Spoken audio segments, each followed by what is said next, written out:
Welcome back to Tudor Talks, the podcast where minor details make major dynasties. Today we are talking about 1547, the death of Henry VIII, the coronation of a 9-year-old boy, and the political scramble that followed. Because although Henry left behind a legal roadmap for succession, what actually happened was a case study in factional power politics, patronage, persuasion, and quiet coups. Section 1, Henry's plan. Let's start with Henry's intentions. In 1543, the third act of succession restored Mary and Elizabeth to the line after Edward, despite their earlier illegitimacy. Then in 1546, Henry finalised his will, confirming the same order and laying out who would rule during Edward's minority. His solution was a regency council of 16 trusted men, each with equal authority. No single Lord Protector. Moreover, the council included reformers like Sir Anthony Denny and Archbishop Cranmer, alongside conservatives like Thomas Wriothesley, Lord Chancellor. Yes, and that is because Henry was trying to balance competing factions. He knew that court politics had grown dangerously polarised between religious conservatives and evangelical reformers, so his council was designed to avoid domination by either side. Section 2. Power begins to shift. But balance did not last long. Within days of Henry's death on 28th of January 1547, the evangelical faction moved fast. Leading the charge was Edward Seymour, uncle to the new king. Seymour had military prestige from campaigns in Scotland, family ties to Edward, and the backing of key political allies, especially William Paget, the royal secretary and a master of bureaucratic manipulation. Paget advised Seymour to consolidate power quickly. The council was persuaded, or rather leaned on, to name Seymour Lord Protector of the realm and governor of the king's person. That role was not in Henry's will, but Seymour got it anyway by claiming Edward needed a strong guiding hand. Within weeks, he became Duke of Somerset with near-king-like authority. Some historians, like Diarmaid MacCulloch, see this as a coup cloaked in consensus.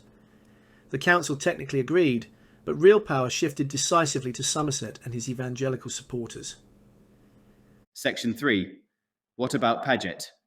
William Paget deserves more credit than he often gets. He was not the loudest voice, but he was the most effective. He managed the paperwork, drafted the proclamations, and smoothed the path for Somerset's rise. Yet Paget was not naive. Letters from late 1547 and 1548 show him becoming increasingly frustrated with Somerset's autocratic style. He warned that Somerset was isolating himself, alienating fellow councillors, and ruling more like a king than a protector. Paget wanted reform, but also order. His role reminds us that Tudor politics was not just Protestant versus Catholic, it was also personal ambition versus collective governance. Section 4. Losers in the game. While Somerset rose, others fell.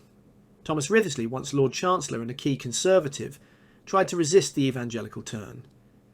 But he was removed from the council in early 1547, accused of overstepping his authority. And do not forget Stephen Gardiner, Bishop of Winchester and a conservative stalwart. He was sidelined and eventually imprisoned for opposing liturgical reforms. So this was not a smooth handover of power. It was a purge disguised as a transition. By the end of 1547, the evangelical faction had secured not just Edward's person, but the machinery of the state. And with control came reform. The Chantries Act, English liturgy, and moves toward iconoclasm. The regime had turned decisively Protestant, and Mary, Edward's half-sister, was already under pressure. Section 5. Why it matters. Why does all this wrangling in 1547 matter? Because it set the precedent. A legally defined succession could be reshaped by forceful personalities and factional pressure. It showed how fluid power could be in Tudor government. A royal will, even with parliamentary backing, could be interpreted, amended or ignored when the right men sat around the table. Next time, we will see what happens when a teenage king tries to finish what his uncle started and discovers that even the best laid devices can fall apart. Thanks for listening to Tudor Talks, where what you inherit is never the whole story.